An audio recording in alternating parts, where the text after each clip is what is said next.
Why is a $500 billion mirrored skyscraper in the middle of the desert suddenly being scaled back by 98%? Today, we are analyzing the Saudi Arabia megacity project known as the Line and the Greater NEOM initiative to see exactly where the engineering blueprints and the financial reality of a trillion-dollar infrastructure project fell apart.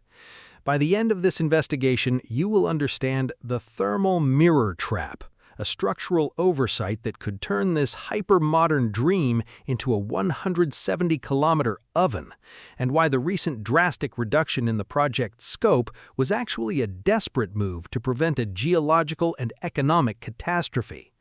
Most people think this project is being stalled because Saudi Arabia is running out of money. They're wrong. They aren't just fighting a budget, they are fighting the fundamental laws of thermodynamics and the physics of human psychology. This isn't just a city, it's a 500-meter-tall wall cutting through the heart of the desert.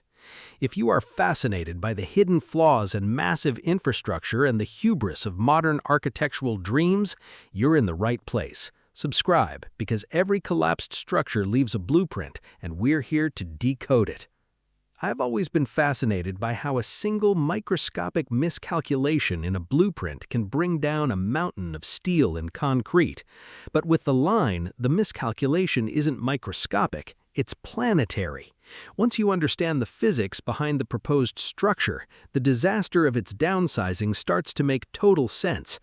To understand the collapse of this vision, we have to look at the engineering fundamentals clearly. A city, by definition, is an organic, breathing entity that grows outward, but the Line was designed as a rigid linear stake driven into the Tabuk province. The plan was to house 9 million people in a structure only 200 meters wide but 170 kilometers long. From a physics standpoint, this is not a city, it is a 200-mile-long heat sink. Imagine two parallel walls of glass, 500 meters tall, taller than the Empire State Building, reflecting the intense Arabian sun back onto the desert floor and into the internal canyon where people are supposed to live. Let's look at the actual blueprints.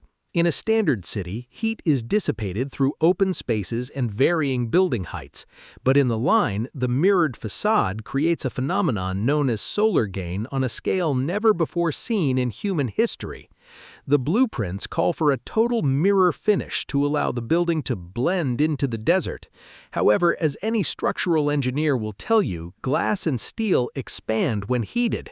Over a 170-kilometer span, the thermal expansion alone would require joints and gaps so massive they would compromise the airtight seal required for the city's internal climate control. Watch what happens to the internal structural integrity when the external temperature hits 50 degrees Celsius while the interior is kept at a cool 22 degrees. The internal stress on the concrete and steel wouldn't just cause cracks, it could lead to a catastrophic failure of the glass panels themselves. But the most terrifying detail the inspectors and environmental analysts realized was the wall effect on local biology. Saudi Arabia is a major corridor for bird migration.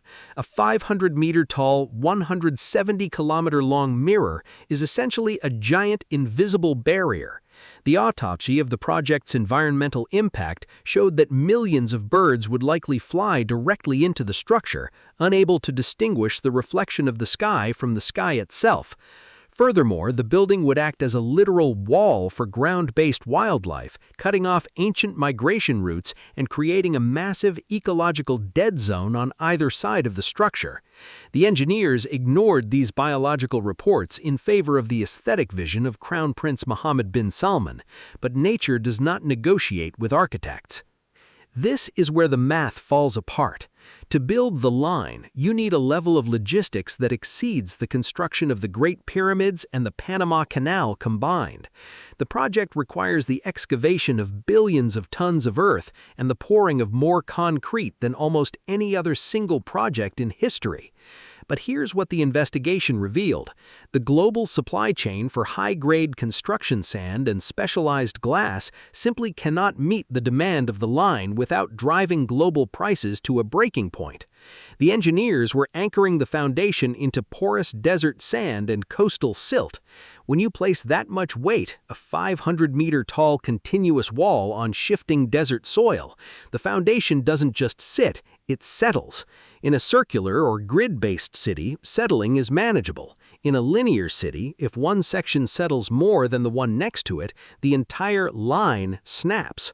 The structural rigidity required to keep a 170-kilometer building perfectly level is, from a physics standpoint, nearly impossible. Here's what most people get wrong about this disaster. Men over 30 love uncovering the real truth, and the truth here isn't just about the money, it's about the spine. The spine was the proposed high-speed rail that was supposed to transport people from one end of the city to the other in 20 minutes. To achieve this, the train would have to travel at speeds exceeding 500 kilometers per hour, stopping at multiple stations. But the physics of deceleration and acceleration for a mass transit system means that you cannot have stations every few kilometers and still maintain that speed. Either the train only stops at the ends, making the middle of the city a wasteland, or it stops frequently and the 20-minute trip becomes a 3-hour crawl. The linear city model is the most inefficient way to move humans ever devised. In a circle, everything is close to the center. In a line, everything is as far away as possible. The myth-busting continues when we look at the recent scale-back. The Saudi government recently announced that instead of 170 kilometers, only 2.4 would be completed by 2030.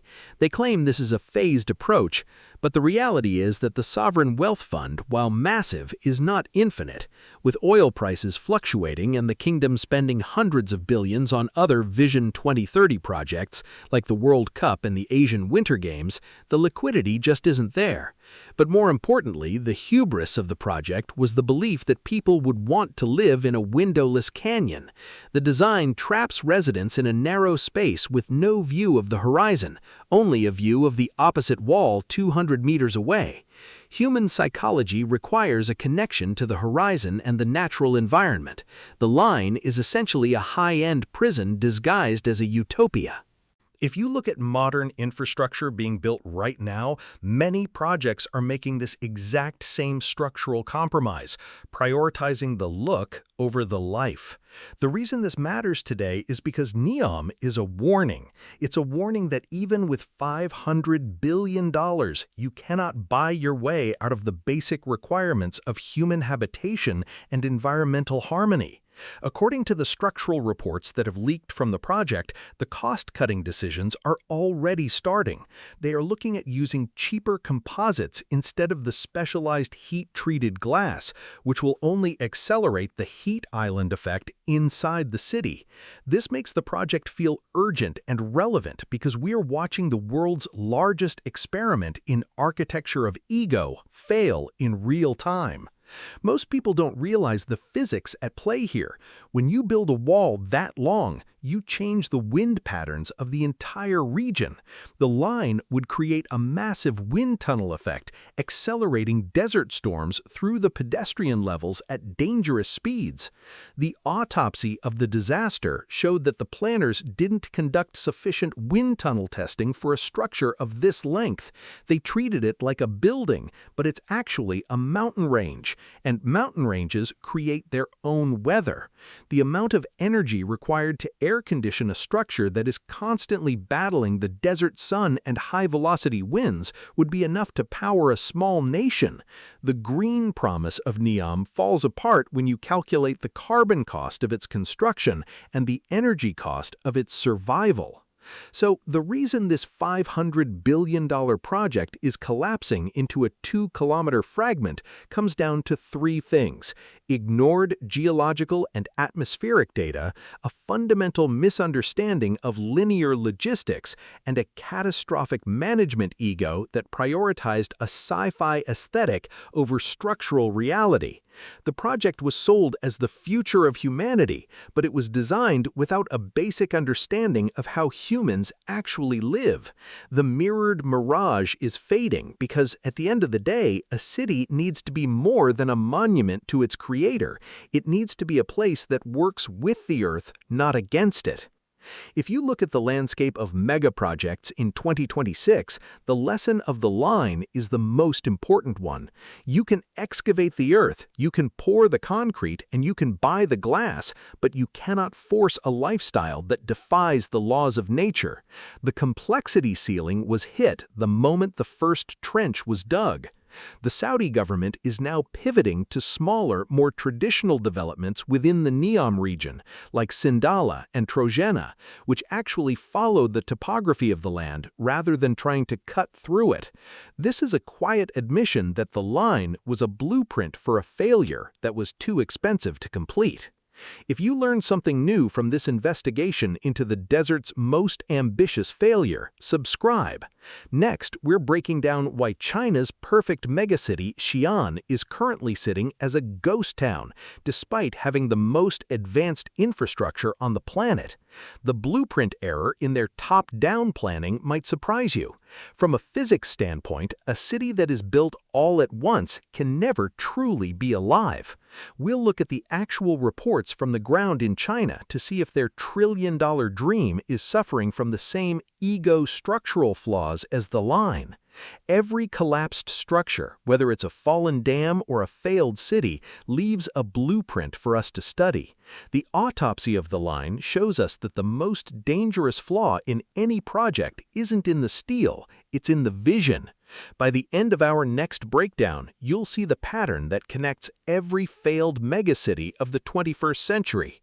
I've always been fascinated by these microscopic miscalculations, and as we've seen today, when they are magnified to the scale of a $500 billion project, they become impossible to ignore. Stay tuned as we continue to decode the world's most fascinating engineering disasters.